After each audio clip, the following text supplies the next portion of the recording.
weekend racing. It's time to recap it. And who better to do it than Michael New Magic? Two bros/pros who cover the highs and lows of racing around the globe on every one of their shows. Real fans look forward to these guys and their last stunts, cause they know they're not talking out of their royal ascot. What they say makes sense. So ladies and gents, sit back and relax as Blinkers Off presents The Magic Mike Show, where you hear the experts speak. The Magic Mike Show. Tune into the show every week. The Magic Mike Show. You can trust the show is the bomb because it's being brought to you by RacingDudes.com. What's up, everybody? Welcome to the Magic Mike Show. I am your co-host, Magic. With me for the second time now, we got Ricky Pasternak stepping in for Mike Samich. He's currently out in Las Vegas, taking them for all they're worth. They didn't even see the man coming back. Ricky, co-host of the Rocket Hour. This is the second time we're spending an hour talking horses today. Yeah, we didn't hit that pick four sequence, but we took a good shot. How you doing today, first of all? Yeah, no, I'm doing well. I give you more credit waking up early this morning than opposed to me coming on at 5:30. I was thinking about it. I was like, what's going to affect us more? I guess Magic waking up early. No, but this is great. I said this is the first time ever, I think, in the history of the Rocket Hour, maybe here, that we can come on and criticize ourselves on the same day. I don't think we've ever had that maybe in the Racing Dudes history. So if we can do that, great. I don't know what your plans are, but I know there's a lot going on that we got to cover. Yeah, no, we can talk about it quick. It was something that if you're able to join us for the Rocket Hour this morning, which it streams, it was 11 a.m. Eastern, 8 a.m. Pacific, Wednesday, Thursday, usually Fridays. Ricky's taking tomorrow off to enjoy a little relax and rest time. But yeah, we got to cover the Keeneland Late Pick 4, and boy, that first race, the horse that knocked us out of it is it's a horse that it was the number 2 French Toast, and this was a blank maker. This was, first of all, these were maiden 50 claimers, and you and I really liked a couple of horses stretching out, and we did like French Toast because he was coming out of a very slow one-turn mile race at Aqueduct, and it was a $300,000 purchase. There were a lot of signs to us, Ricky, that it looked like this is a horse that we should play against. I'll still say, even though this horse won, I will fade him probably 9 times out of 10 and be right 8 of those times. This time, I think he just, as bad as that horse is, he caught some even worse horses. I don't think I like any of those horses moving forward, but knocked us out. You said it on your show, Ricky. If you're going to play this horse, I guess you trust in Maker and Velasquez, and if you did, it worked. Yeah, it's just one of those situations where your mind is telling you something, which is to not play the horse, the 2 French Coast, or I think that was the name, the Maker horse. Mm-hmm.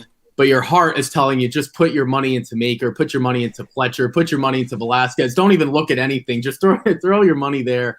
And it would have worked out. I think the pick 4 to the 2, we got the rest of the sequence right. So I don't know what that really means in the grand scheme of things. I think it paid $78.20. So you would have made it didn't pay a ton because the big favorite, Costana, won. We tried to take a few shots against Costana, didn't really work out. I don't think it's official yet. We were just kind of watching the replay actually as we were coming on, or the live stream. I don't think anyone got to her, but it paid a little bit. You know what? Hey, if you were able to get 2 to 1, that's not that bad. It's just builds your bankroll for tomorrow or for a great weekend.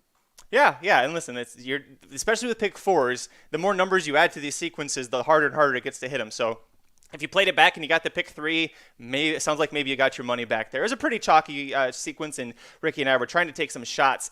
Speaking of chalky sequences, we're going to be looking at Oaklawn Park's Saturday late pick 4 sequence. Another one that has the potential to go really chalky, and especially because the Apple Blossom, the grade $1 million Apple Blossom, is going to have Monomoy Girl versus Swiss Skydiver for the second time. It's going to be interesting to talk about that. But before we get into it, you know how it goes, Ricky. What's the best thing that you saw other than me coming on your show this morning with my wonderful bed hair? Well, that was good. If you got a chance to listen, I'm going to try to parlay it from what we saw this morning. I put Carlos Rodon as my name, and on the Rocket Hour, I've been keeping this theme of trying to give a shout out to someone, not necessarily in horse racing. It could be in the world of sports. It could be an actor, whatever I think is interesting, intriguing. And I gave it to Carlos Rodon, who I'll give a brief story. He had a perfect game through 8 1/3 innings, so that's 1 out in the 9th inning. He actually hit a batter, but maintained a no-hitter. And Magic was like, oh, that's interesting. And we got a great opportunity to talk about it a little bit. You know, he's not as big of a baseball fan as I am, but we talked about if you can get a chance to go to a ballpark, especially this summer, because of, basically we were home all of last summer, not able to do anything. You should definitely do that. And today I said, there's some day baseball. I'll throw it on. I'll get ready for the Magic Mike show. I'll get some stuff for the weekend. And I saw, wait a minute, everyone's wearing 42. And I was like, holy crud. It's Jackie Robinson Day. So that's my shout out. The best thing I saw is everyone wearing 42. He is one of the true pillars of sports. You could talk about Muhammad Ali. You can talk about Michael Jordan. You could talk about a lot of different athletes. For me, I'm a huge baseball fan. It's Jackie Robinson. So everyone's still, I guess, giving that honor or paying that forward, I think is a great thing. And the fact that as a Yankee fan, Mariano Rivera was the last person to wear 42 really hits home for me. Now the number is banned. He was like grandfathered in when they made that. So the best thing I saw is everyone wearing 42, even though I saw it on a Red Sox jersey. Doesn't matter. 42 is what's important to me today. Well, I'll share your hatred of the Red Sox. I don't feel any better about the Yankees, but we can listen. The enemy of my friend, or the enemy of my enemy is my friend. Whatever the hell it is, I don't know. Listen, I'm a Tigers fan. We just try and get 30 wins a year, and that's usually good for us. The best thing that I saw was we're going to go back a little bit here. I was watching it in shifts because of how long it was over 2 nights. WrestleMania 37. I'm going to blame Aaron Halterman for this because he's kind of gotten me interested in wrestling. And as an adult who understands that it's fake and yet very real at the same time, you approach it with a very different perspective than when you're 6 or 8 or 10 and you just see these giant behemoths beating the shit out of each other in the ring each night. As an adult, you can really sit back and watch and go, okay, I know that they're not actually trying to hurt each other, but A, they are getting hurt. It's a very painful sport. But the way in which they have to choreograph everything just right, the timing, and they don't speak to each other. This is all like, you just have to know. You've got to trust that guy, or in the case of the finale, those guys, that when they pick you up like that, they're not going to actually break you. So, I love some of the personalities. I love some of the matches. I didn't know any of the storylines. So for WrestleMania 37, when they spend 20 minutes explaining how we got here, I know that pisses some people off because they're like, God damn, just get to the match already. I know Aaron fast forwards. I'm like, oh, yeah, I don't know. Tell me about this guy named Edge. And then I find out that they call him, started calling himself the Rated R Superstar a long time ago. And I went, wait a minute, that's a horse name. So I texted Vinny from Real Dynasty. And I was like, they had to have named the horse after Edge, right? And he laughs, and he listed like all the horses he could think of who were named after wrestlers. So that's cool. I like that it's transcending. But Rated R Superstar is in with the first leg of the Pick 4 that we're going to talk about on Saturday. So it sparked my memory that WrestleMania 37, from someone who doesn't really follow wrestling, I thought was a pretty damn good 2-night adventure. But I don't know if I could do that every time. It's like 9 hours over 2 nights. I got shit to do, man. Like it took me a week to watch it. I don't know about that one. The crazy thing is, I used to watch wrestling growing up, and I think it's at some point I don't want to say you grow out of it. That's not fair. I did, at least. I'll speak for myself. I did, but I still find time to watch WrestleMania every year, and it's not necessarily live, but the whole they're on Peacock now. It used to be WWE Network. Now that's part of Peacock. So if you have that, and I was able to, like Aaron said, kind of fast forward through it. The one thing I did find out through my own research, they have people that are WWE workers that have fingers up, and I'll go like this. They'll start to count down 10 minutes. So then you could see the ring performers can start to see when they're supposed to start doing their action. Because, Magic, to your point, there's no clocks anywhere. There's no nothing. Oh, yeah. So they have people around there that start giving them indications of when to not necessarily move on to the next move, but to start ramping things up or getting to a big finish. Obviously, like you said, it's choreographed. So there are people there, but you just can't see it. Obviously, on TV, you won't see that. And if you're on site, you're not paying attention to it. So it is very interesting. I learned that when I went to an event a long, long time ago. But you're right. WrestleMania was really, really cool. I don't watch any other wrestling. I won't until next year, but it was cool. Yeah, it was a really, really fun one. I mean, it was enough. So the point of WrestleMania, it's kind of like how golf has like the Grand Slam. As I understand it, it really should let Aaron talk about this. But as I understand it, this is the biggest of their big 4 that they have, and it was just really it was a very well made, very well put together event. So I can tell that Vince McMahon and his company have been doing this for 38 years, because they didn't get to do it last year. So it was a lot of fun. Real quick before we move on to horse racing, do you have a favorite wrestler, or when you watch, is there anyone in particular like, oh, I like that person? You know what? I don't have a favorite wrestler. Edge was one of my favorites, but from someone who only watched WrestleMania, the only thing I ever wanted to see was Undertaker, because he had that streak for a long, long time. I'm not an Undertaker fan, but just watching the crowd just kind of stand up, you almost like get a little teary-eyed, because he would only come back towards the end of his career just for the one event, or maybe a few weeks before to build up a storyline. So maybe, I don't know, the middle of March. Don't quote me because I don't know. But he would come back for a few weeks just to kind of build something up, build up a headline. And when he came back, it was like everyone knew who he was. So that always hit home for me. I don't want to say he's my favorite wrestler, but I just loved when he came on for WrestleMania. And even when he used to be on Friday Night SmackDown, I don't know how many years ago it was. I was a little kid. But yeah, so I guess he would be my favorite, but just watching him at WrestleMania was spectacular. Yeah, Undertaker, definitely. I think overall, like I've watched Undertaker clips even when I was like in college or like when I had no interest in wrestling.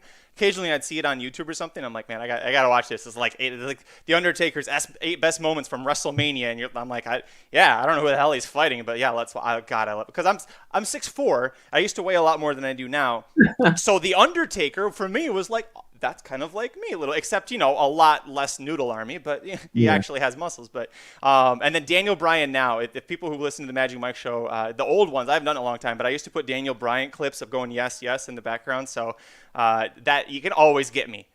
Daniel Bryan, when he's in the main event, he just starts doing this. I'm literally sitting here by myself and I'm going, yes, yes. Yeah. I love Daniel Bryan. So it's pretty good. It's so crazy, right? It's kind of like you have the heel and you have the face, and it always, The Rock too. I mean, that's a little bit past my time.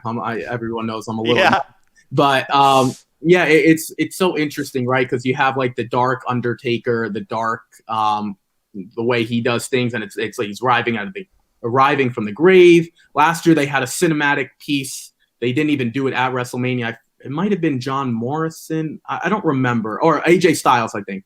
And they did it like off scene. It wasn't even in a wrestling ring. So what they've done over the years, they are really, really creative. WWE Creative Services. They do a great job. He's got another, he might be creeping closer to what, 6'10" Magic? Right? Yeah, no, I think in more ways than one he probably does. But hey, we're not here for wrestling talk or other talk. We're here to talk about Oaklawn Park's late pick 4 on Saturday. Let's get into it, Ricky. Riders up.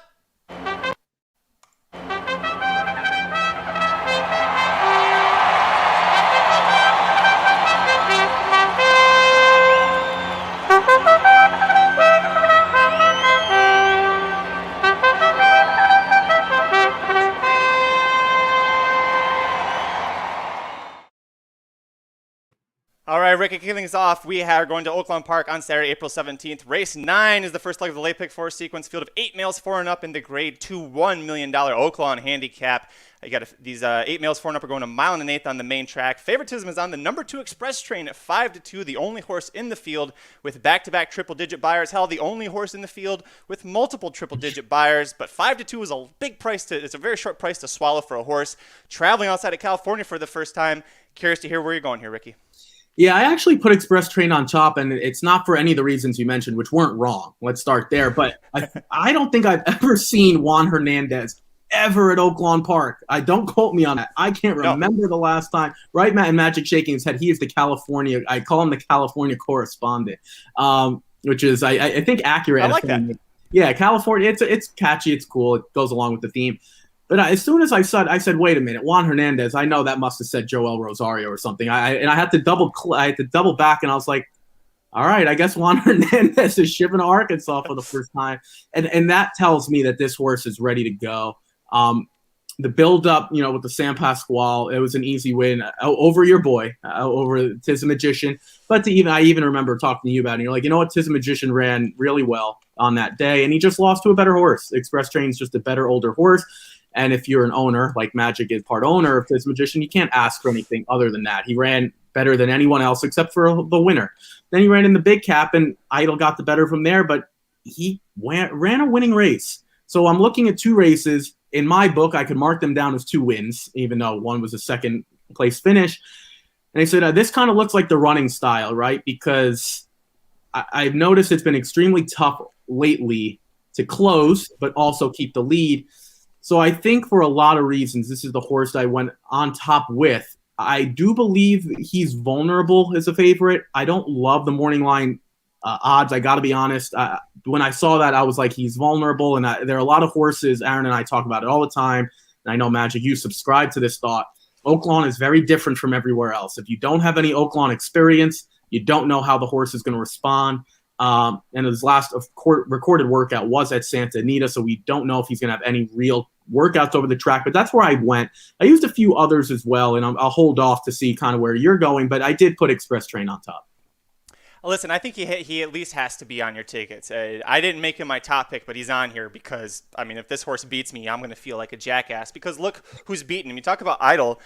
He had the lead in the stretch there, and Idol caught him, but first of all, they're going a mile and a quarter. If you don't know, Idol is by Curlin out of an AP Indy mare. He's getting started at a mile and a quarter. He was ready to do, 2 more laps at Santa Anita. Express Train ran a winning race that day. Remember, too, Maxfield was in that race. Maxfield was nowhere close, and at that point, a lot of people thought Maxfield best older male in the country. So for him to have done that well against Maxfield, he's a length and a half ahead of him, speaks a lot. He beat Tiz Magician in the San Pasquale. Tiz Magician, by the way, is coming back on Sunday in the Grade 3 Tokyo City Cup of Santa Anita. He's going to be the favorite, so go, baby boy. My top pick, I'm going to the rail, Silver State, for a couple of reasons. One, this horse is on a 4-race win streak. I don't care where you're at, what you're doing.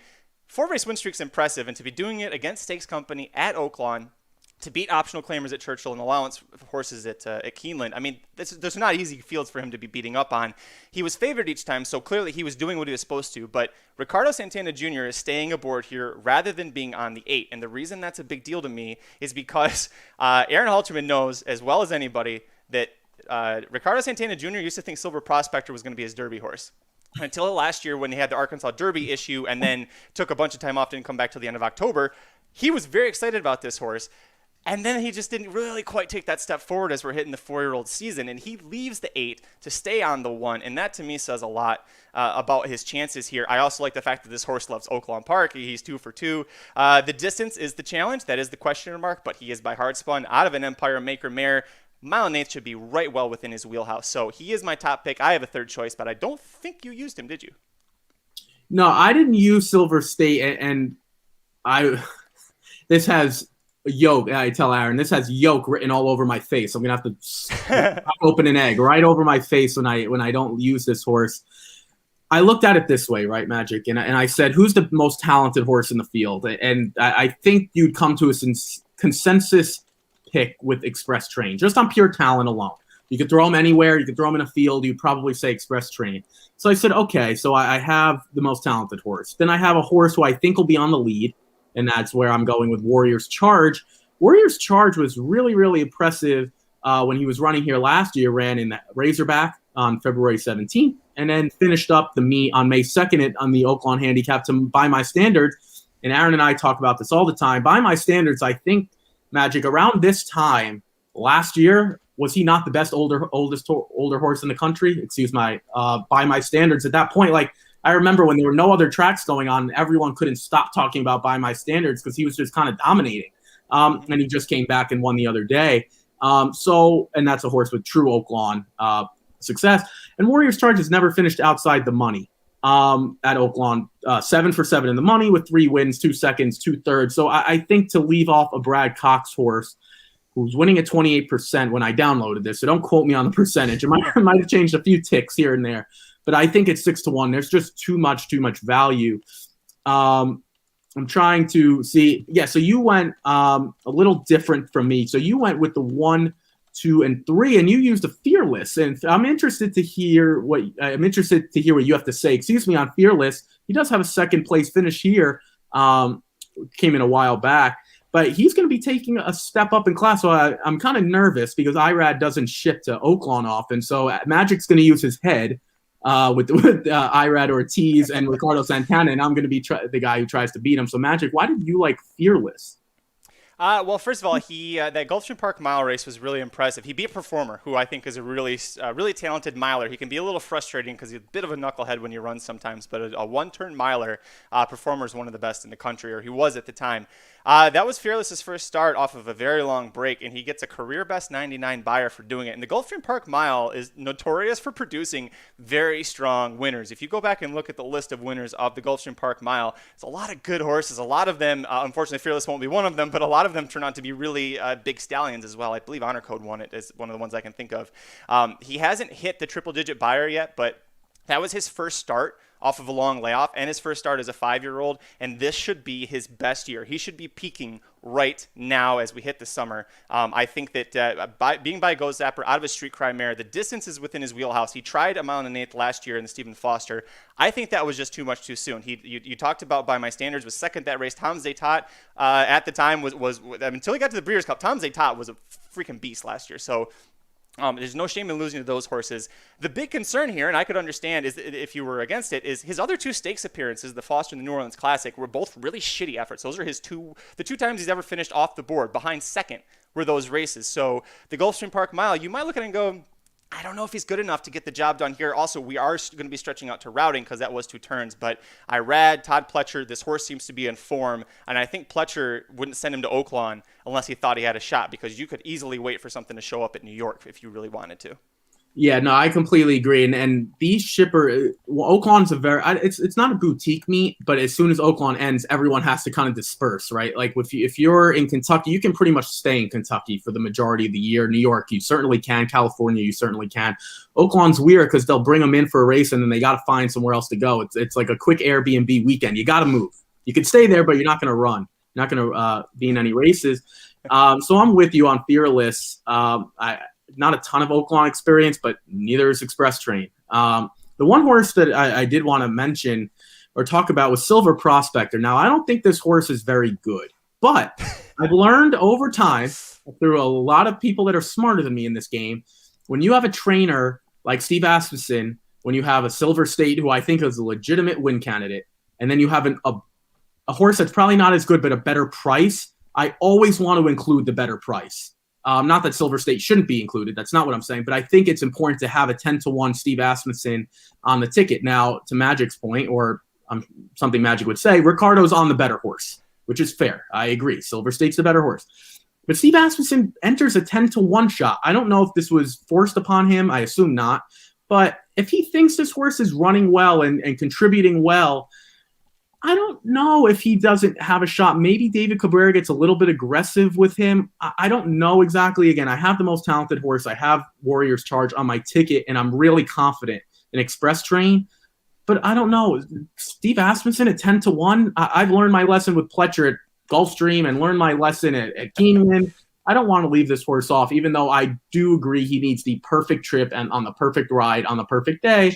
Just 10-1 seems like a lot of value that I can get for potentially the best trainer at the track. So that's who I kind of used in my third spot there. Yeah, and I mean, if you want to use him, that's fine. I know there's also, it's ironic, we're each using one Asmussen, neither of us is saying we're using both. But some people subscribe to that, why run 2 if one will do. For this horse, you could look at the fact that he lost to Mystic Guide last time out. Mystic Guide was a very clear winner, won his next race as well, and then went to Dubai. Did win, but not going to hold that against, or wait, no, Mystic Guide did win that. See, this is how little I cared about Dubai this year. My concern with Silver Prospect, the biggest one, is he got a 98 buyer for that, and it came in the slop. And in my own experience, if I see a horse pop a really high buyer in the slop that's a lot better than pretty much almost everything that's on his page, it makes me really concerned that he's going to bounce if he gets a fast track next out, which I checked the weather and it looks like it will do. Now, he's got 3 wins from 7 starts on a fast dirt. He's won at this distance, which I can't say for 2 of the 3 horses that I'm playing here. So if you like him, I mean, I think you could make a case for just about everybody else, although your case for the 6 is going to be really hard to convince me on that one. Yeah, that's why I left Owendale last. And so I'll make the case here. I was a little disappointed in the New Orleans Classic, I'll be honest. At 4-5, you're supposed to win that race. The race with Mystic Guide, I'm going to throw out just because it was over a sloppy track. Does have 1/3 here. It was interesting. I looked at it like this, right? If I liked Silver Prospector a little bit, I kind of thought Owendale and Silver Prospector were about the same talent at this point. I'm getting defensive with those two. Like if someone said, "Hey Rick, you got to go short," or "Hey Jackie Robinson," in this case, you got to go short, I'm going with the 2 and 4, and I'm pretty confident in that. Owendale to me would be very upsetting to get home because I think I'm gonna have to take a short price on a Brad Cox, Florent Giroux horse. So I do like the 8 a lot more than the 6, just for the pure value. And I think Dr. Tang had that comment about taking the Asmussen at a better price. So I should have. I was very close to just not using Owendale, and we'll get to why and later in the sequence why. We talk about this all the time, right, Magic? Where the sequence will have money put into it, which means even if you just got to survive, this isn't a Gulfstream on a Wednesday with maiden claimers. Like this thing should pay out, even if it's some favorites. So you should get about 2-to-1 odds if all the favorites hit. That's my guess here. So if I can get back. My ticket's going to be about $48. If I can get back close to 100, I'll take it. And if I have to take a short price, but you're right. I don't know how convincing that was. Like you said, I try to dance around it. I really don't love Owendale, but I'd be a little upset if I didn't use him when I think him and Silver Prospector are about the same talent wise. Well, and you are using the other cocks too. You've got Warriors Charge, who's the speed horse, and then you've got Owendale, who's going to be coming from the clouds. Owendale's such a frustrating horse, and I think anybody who bets his races regularly could agree because he wins at a mile and an eighth. Sometimes he looks great, and other times you're like, how did you not get there, or how did you he didn't win his last out, and I can't forgive him for that. So that's where I stood in the ground. But Michael Myers had the comment: you pretty much have to either use both Cox horses or you chuck both of them. We're on either side here. So one of us is going to be right. You're on the side of you're using both. I am chucking both of them.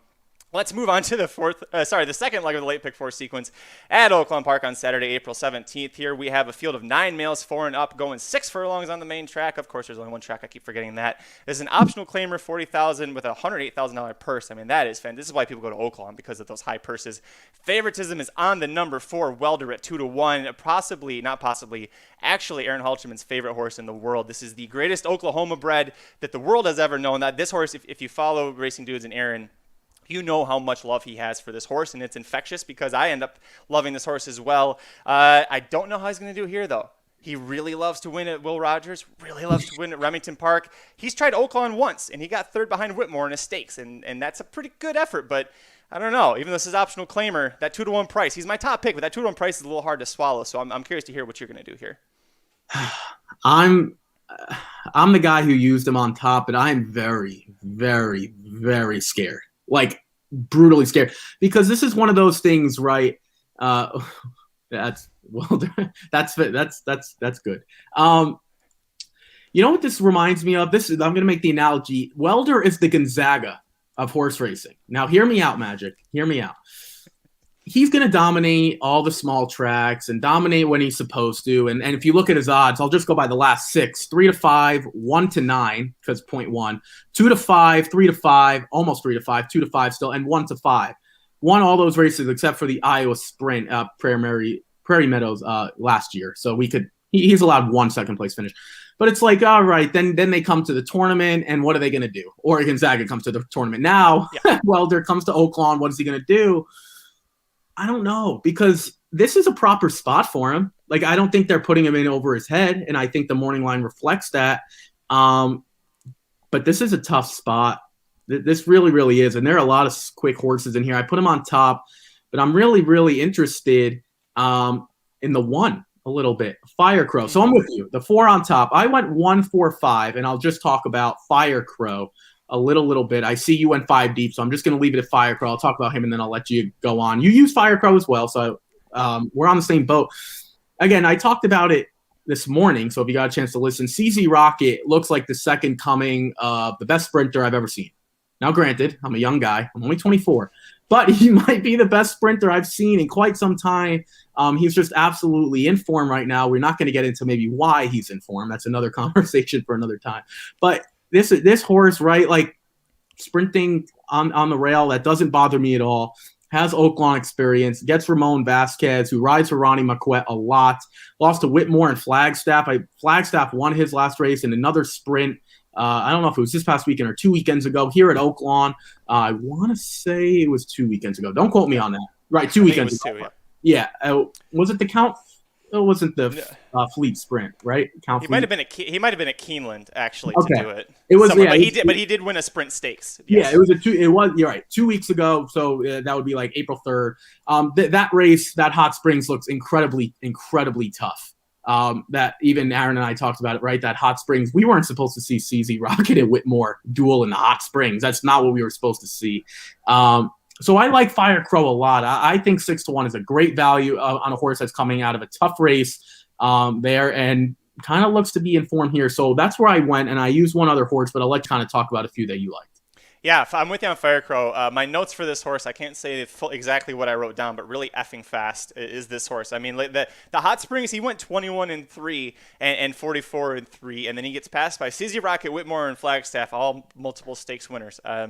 Yeah, I mean, he gave way when headed. Well, no shit. He went super fast, and then these monsters went past, and Vasquez kind of wrapped him up a little bit. Still ends up getting 4th out of 7. So I like that. I get a little bit of a concern. His career best Buyer, that 91, came on a sloppy track at Oaklawn, but 3 wins from 9 starts at the distance. He has won at Oaklawn, so it's good to like. We talked about Welder. I'm going to talk about Engage because I saw it brought up in the chat.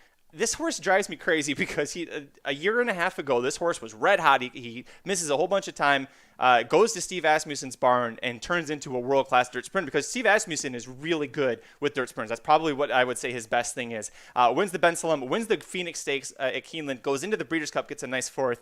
We don't see him for almost a year.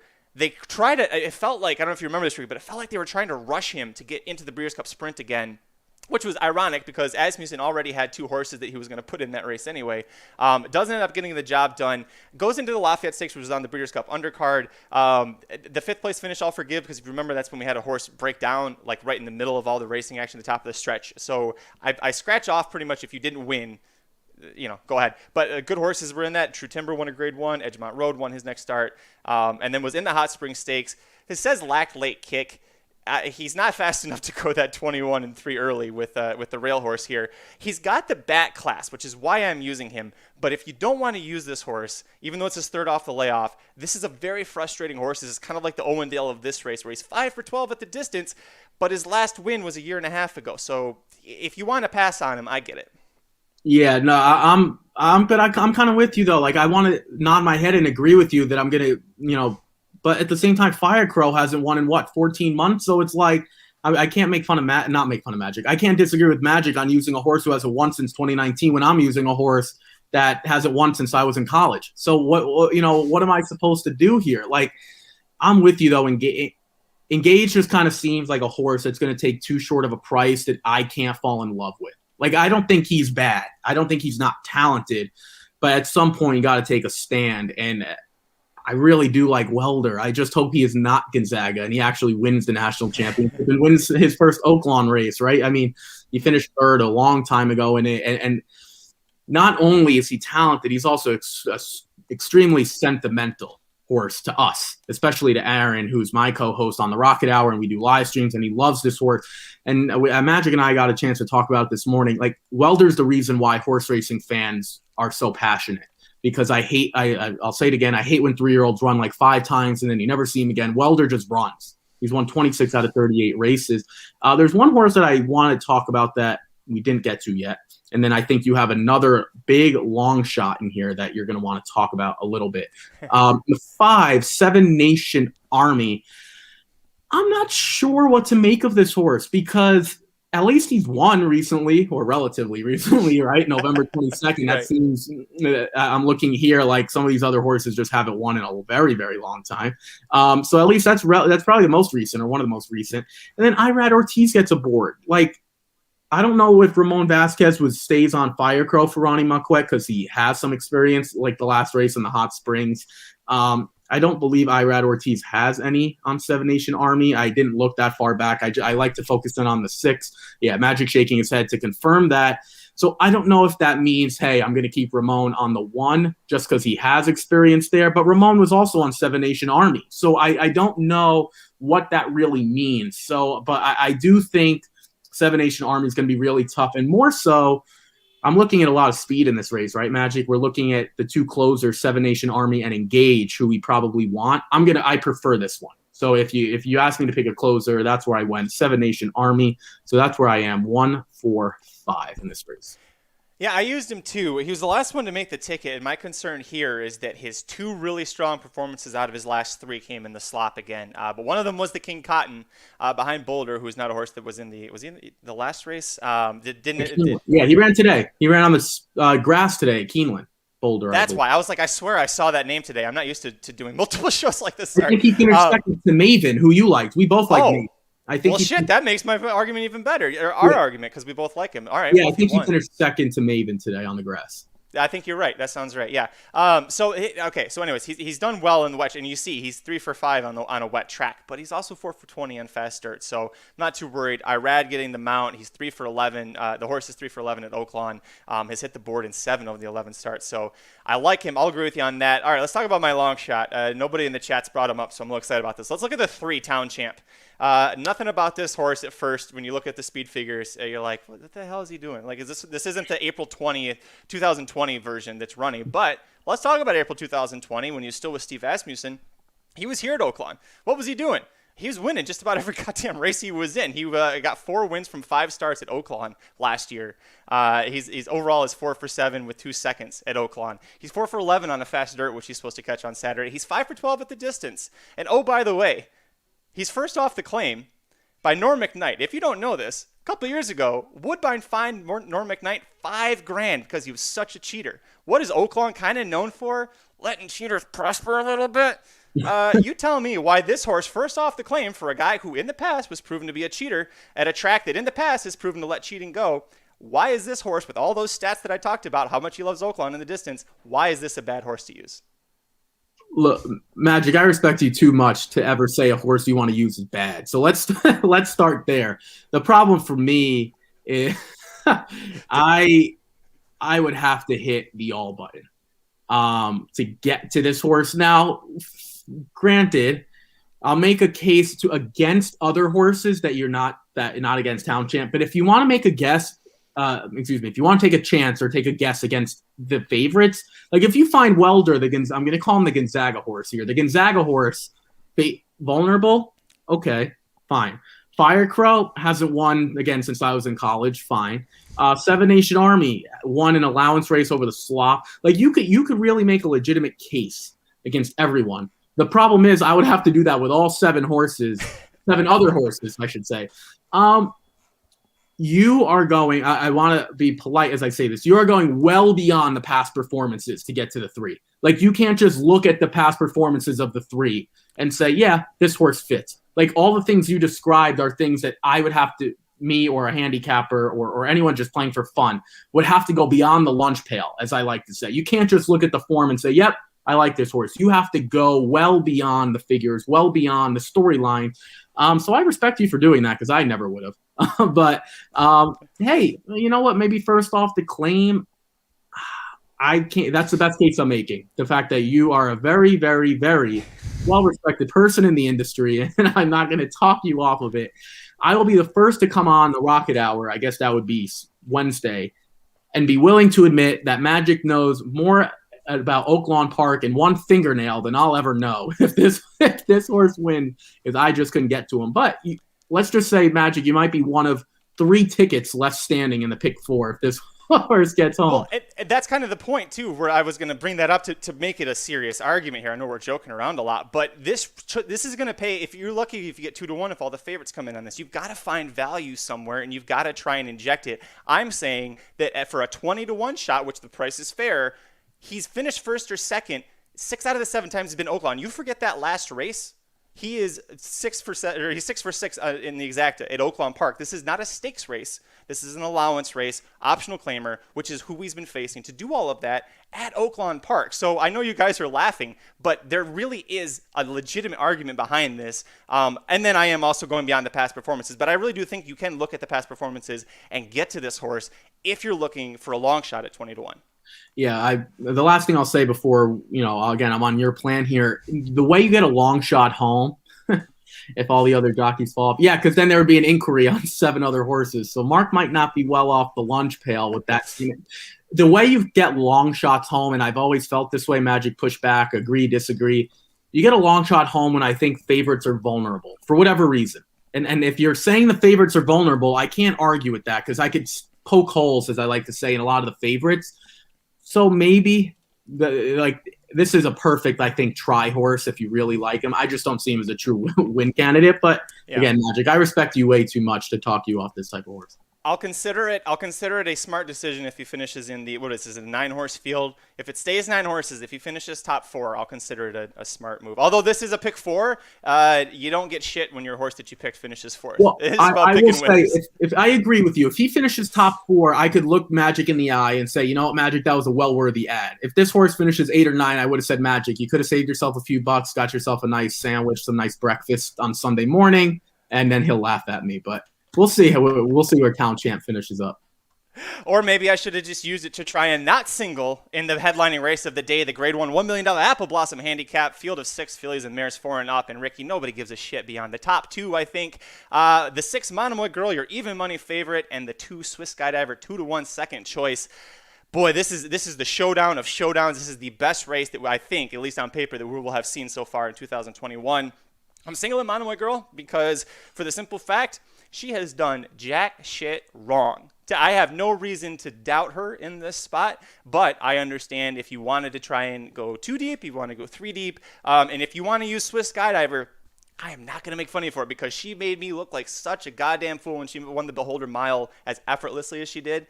Listen, you gotta, if you want to use her here, I'm not going to knock you. You are using her. I'm singling Monomoy Girl. Talk about Swissy for a second. Oh, God. Swissy. I love her. I really, really do. A lot of people argued with me last November. Mind you, I don't want to pat myself on the back. I think when it comes to the Racing Dudes team, I am the most willing to make fun of myself for my picks. I will give myself, because they're wrong a lot of times. So I'm okay with doing that. I said in the Beholder Mile, a lot of people try to make different cases for different horses. And when she ran at Keeneland, I remember people were coming on the live stream and they were like, you know what? She's not good enough. She lost to Monomoy Girl. And I said, you know what? Hold up for a minute. Take a look at her 2020 campaign. I said, she has more airline miles than Mark Cuban racks up in 30 years. I've never seen, you can't do the math on this type of stuff. I've never seen a horse travel more in 1 year, mind you, a COVID year, than this filly ran, right, Magic? Can you remember anyone that shipped this much, who tested herself this much? I think she is going to run, I'll be willing to say she runs her best race here. Now, in saying that, that might not be good enough. To your point, Magic, Monomoy Girl is, in horse racing, I think Monomoy Girl's as close to a sure bet as I could remember since Zenyatta. Now, Zenyatta did lose her final race to Blame. When you hear blame, and she just can't get there in the final race, which is shattering to a lot of people. Sorry for bringing that up. But you're right. Monomoy Girl, like, to bet on her to lose is not a fun bet. It's really not. You have to, you feel bad about doing it. Like, people betting against Zenyatta probably felt bad about doing it. But I really believe Swiss Skydiver, she's my top choice here. And Magic, I really think she's going to get her today. Again, to not use Monomoy Girl, I think you're naive, and I don't want to have a conversation with you, but I truly do believe using Swiss Skydiver is important. I would really hate myself if I didn't use her because I like her so much. So I think the 2020 campaign took a lot out of her. She dominated in the Beholder Mile, as she should have, at 7-5 as a favorite. I think a lot of people are going to try to beat her just because of that race on the Breeders' Cup Distaff. But if you look at her sequence, Magic, I mean, some of the races that she was running in at that time, and I'm not going to go through every performance, but I'll just kind of list some of the races that she was in, and it was the best of the best that she could run in. We could start, I'll go in chronological order just to the last few, the Distaff, the Preakness, the Kentucky Oaks, the Alabama, the Bluegrass, which was against the boys, the Santa Anita Oaks, the Fantasy. I mean, it's like a laundry list of races for her, all the top of the level. So that's my best case. The number 2 Swiss Skydiver, the 6 Monomoy Girl. But I want to throw it to you. There's another horse that I heard some inklings about, and that's Latruska. A lot of people are saying maybe she can go gate to wire. That's the only way she's going to win. But Magic, I kind of want to hear your thoughts, if you want to add to Swiss maybe, or what you think of Latruska, because Irad Ortiz gets the mount, and he's not shipping here. He's not coming here to lose. Yeah, Latruska's a fun horse. This is a horse. She won the Mexican Triple Crown against the males when she was in Mexico City. She was really strong when she came here, and she's actually I think she's one of only two Mexican-based horses to win a graded stakes in America after winning graded stakes or group stakes. I can't remember which they use in Mexico, but that's pretty cool. That said, this is a speedball horse who almost beat She Dares the Devil last time out in the Azeri Stakes. Didn't get to the front like she normally does, so it was interesting to see that she could come from off the pace if she needed to, but I don't think that if it was just Swiss or just Monomoy, okay, we can talk about Latruska going gate to wire.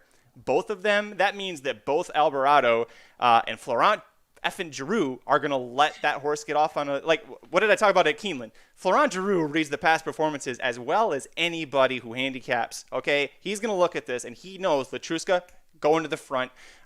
He's going to sit right off of her. I don't see a world, unless Monomoy Girl completely misses the break, that she isn't right there within a length or so of Latruska and just able to, as soon as she needs to.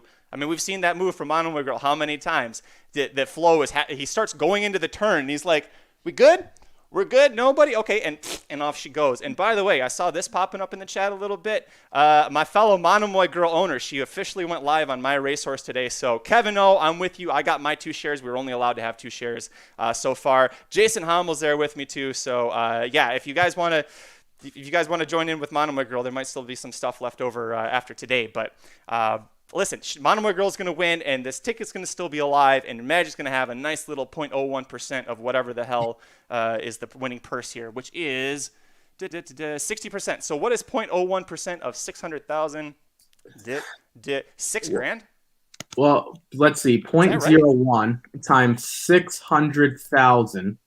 That's $6,000. That's a down payment on a very nice new car, and if anybody's watched the Magic Mike show, you're going to love that one.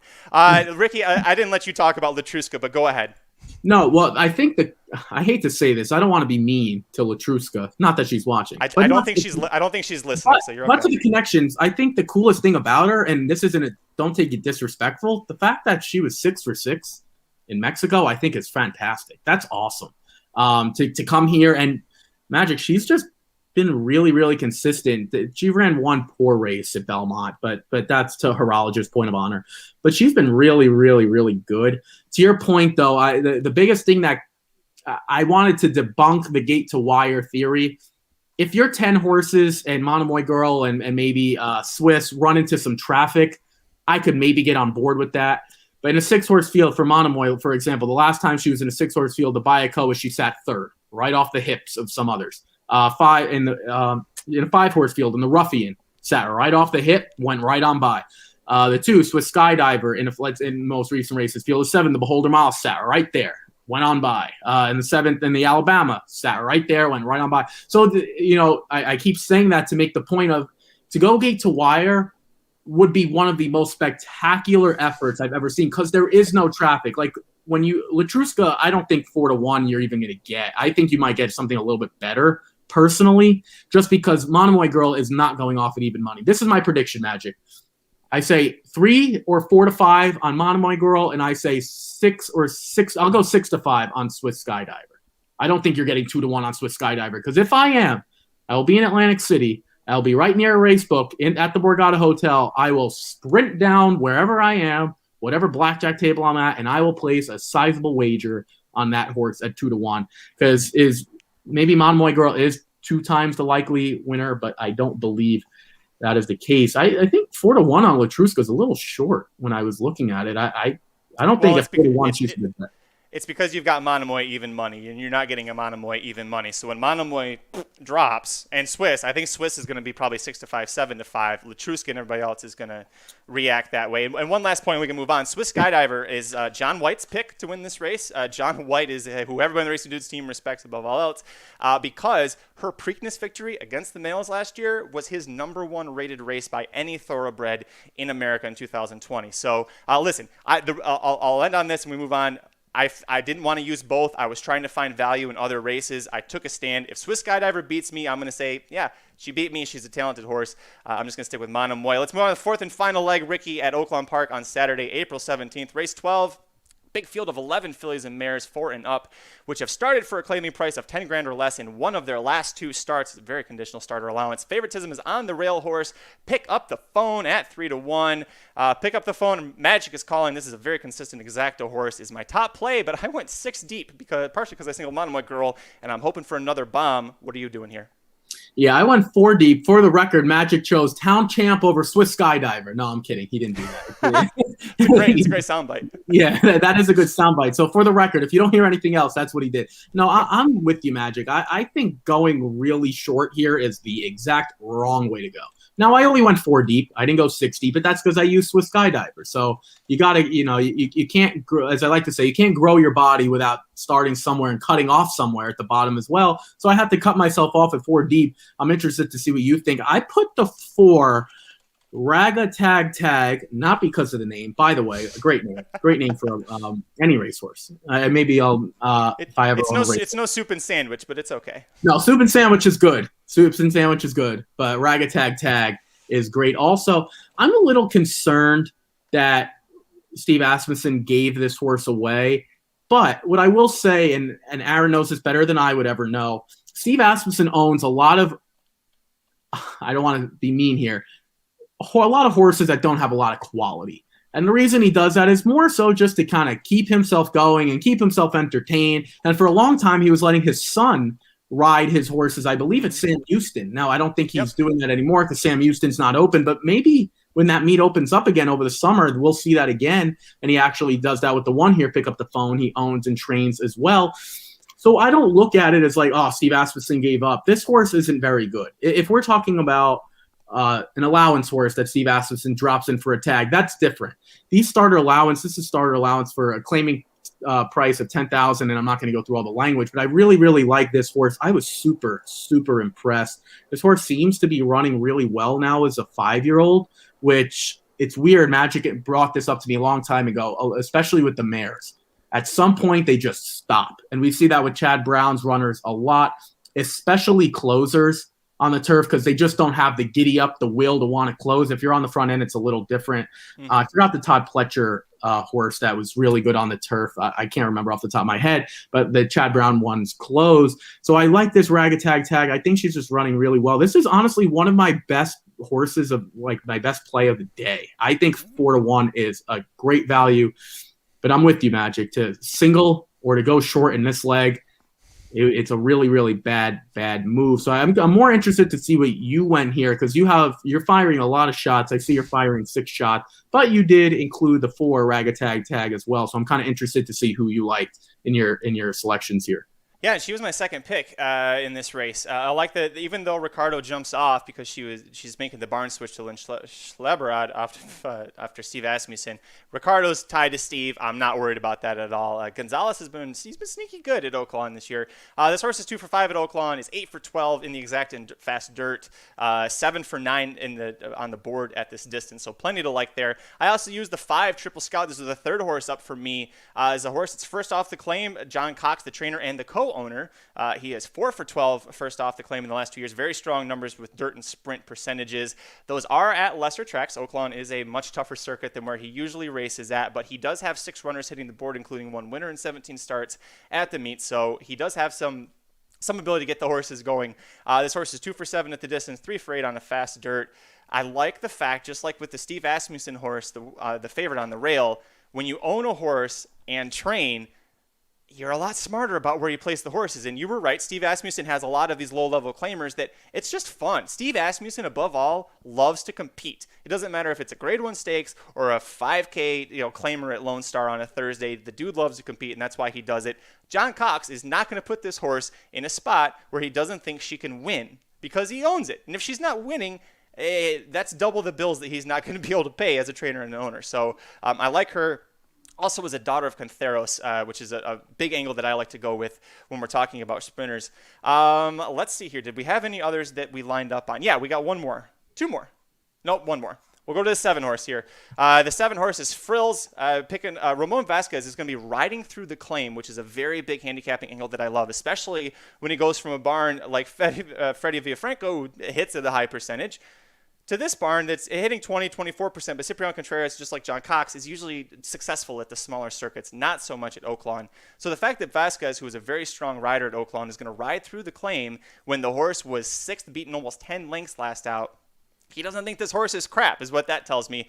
She's 4 for 8 at the distance. She has won at Oaklawn Park. But really, for me, Ricky, this was all about Vasquez riding through the claim here for a barn that is only 6% first off the claim. What did you like about the 7?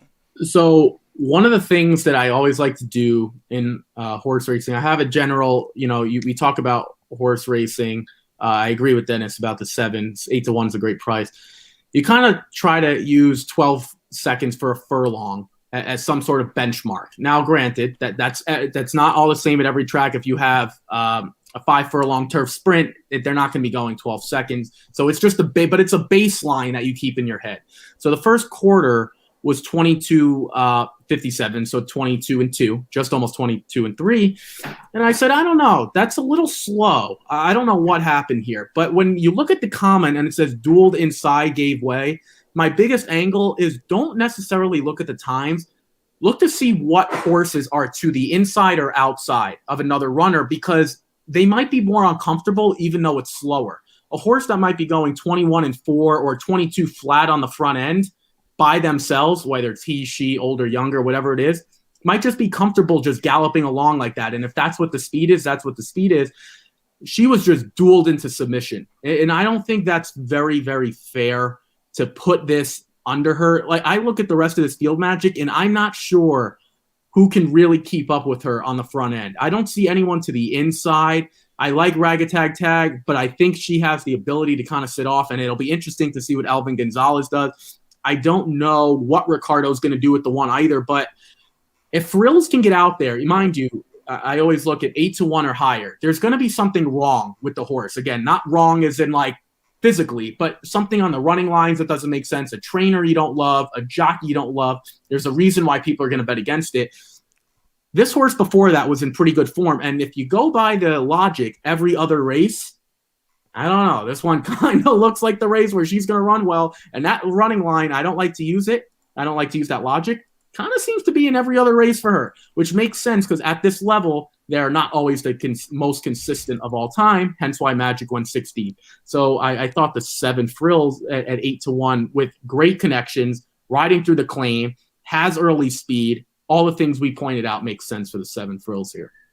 Yeah, and she also, to your point, Ricky, she has the highest time form early pace rating of 108. So I would expect her to be on the front end, and it looks like the only horse that might go with her is the 9 Ska Mania, but I don't think either one of us are using her. I think she looks like pretty cheap speed. You've got one horse left that we haven't talked about. Tell us about the 2 Fleeta Bell from your native state, kind of New York. Yeah, I like to call myself the New York correspondent, even though Slim and Vinny are really, I'm like the New Jersey guy. So if we ever go to the Haskell one day, then I'll be more than happy to pick up the New Jersey tag. I'm like 5 minutes away from the bridge. I'm not really sure what to make of her, other than the fact that we talked about some other speed, like Ricardo Santana is one of the best in the game, but from the rail, you probably have to go. Like, you can't afford in a 6 furlong sprint to kind of sit back. So that was my angle. I think she's going to go. I think the 4 Ragatag Tag is going to be close. I think the 7 is going to be close. And Magic's point about the 9, she's not very good, we don't think, but she's cheap speed. She will be probably on the lead. It looks like Fleeta Bell has the ability to close if this thing gets hot. It's weird, though, Magic, because I'm not sure that's what she's best at. She doesn't really pass a lot of horses either, which scares me. But I don't think we're going to get 9 to 2. One of the things you have to look at in horse racing, Magic's using Town Champ 2 races back. He knows that horse is going to be a long shot. Like, we don't have to worry about that. You kind of have to look at prices or morning line odds. And that's why I try to handicap before morning line odds come out. That's the way I like to do it. I don't want to be biased. So that's what I try to do beforehand. And I marked this one down at 8 to 1. At 8 to 1, I like her. At 9 to 2, I don't. So I'm anticipating a bump in odds. And that's not the way to handicap, but she is my last horse that I'm using. So I don't have a ton of confidence in her. And David Cabrera, mind you, David Cabrera is one of the best riders who consistently rides at Oaklawn. I compare him to like Edgard Zayas. Like, Edgard Zayas won't leave Gulfstream, but he's really, really good when he is at Gulfstream. Even when Irad goes down there and Javier goes down there. Same thing with David Cabrera. Like, I'll take it. David Cabrera, no joke. I'd probably put him second in this group. outside of Ricardo. And I don't think that's much. Like, I don't think I'm making a bold statement by saying that. And I think he's a really underrated rider. And Thomas Vance is doing pretty well. Small barn, but doing well also. So at 8-1, that's what I'm hoping I can get. And I can get a horse that might be able to pass really, really, really tired horses if it gets quick. So that was my angle there. Yeah, so this is a $10,000 starter allowance field, which means these horses, none of them are good. None of these horses are good. So if there's a case here where I don't like the two, but Ricky does, these horses, Ricky, you're the first person I actually heard say this, is the lower you go in these ranks, the less consistent they get. And that's what was your point with the, I think with the 7, is that she's almost in every other racehorse. And so you just got to kind of try and nail it. This is the barn where the trainer's doing pretty well at the meet, 3 wins from 21 starts, but he only has 5 wins from 103 starts overall on dirt. So it makes me a little nervous playing him here.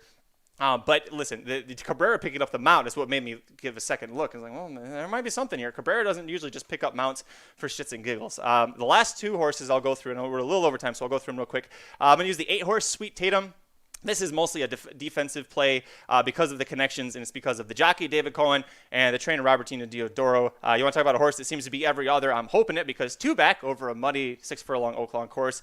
Cohen piloted to a 3-length win in for a 10K tag, and then comes back on fast dirt and completely bounced, which I mentioned before, when they get that nice buyer on a muddy track, look out next time. That's what happened. But this horse is 8 for 17 hitting the board at Oaklawn with 3 wins, is 15 for 30 hitting the board in fast dirt races with 4 wins. So this horse has some ability. Again, this is mostly a connections play for me. And then the last one, the 10, Flying Business, is a horse coming in from California, which is a little interesting because I think the California horses tend to do pretty well when they go to Oaklawn.